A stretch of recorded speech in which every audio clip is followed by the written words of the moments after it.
In the middle of winter, the mighty Mississippi can be deceiving. The water's icy, and you won't see any barges until March when the river thaws. While there are exceptions, safe navigation is something we've become accustomed to. A lot of the credit can go to this pair of 325-foot-long blocks of concrete, the Moline Lock. These locks were pretty important for some of those early boats coming through.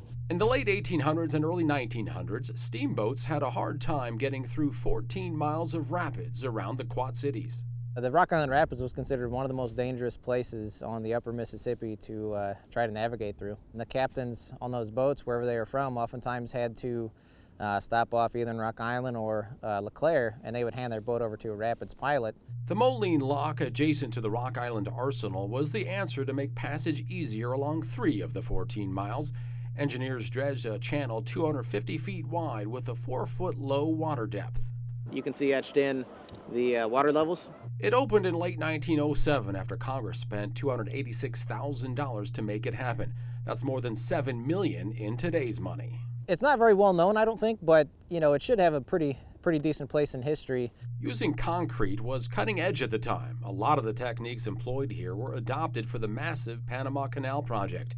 Activity peaked in August of 1909 when almost 19,000 passengers came through the lock. Despite being an engineering breakthrough at the time, the Moline Lock's life was fleeting. The Moline Lock shut down in 1934. Despite being abandoned for that purpose, small boats and water taxis still use the channel as a shortcut to bypass heavier traffic on the river.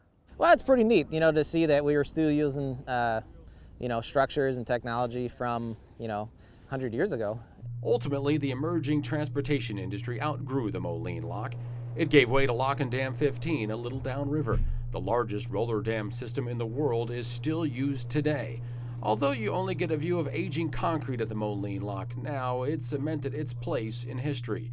Its humble beginnings paved a safer way along the Mississippi. For Inside the Gates, Jim Needleman, CBS 4 News.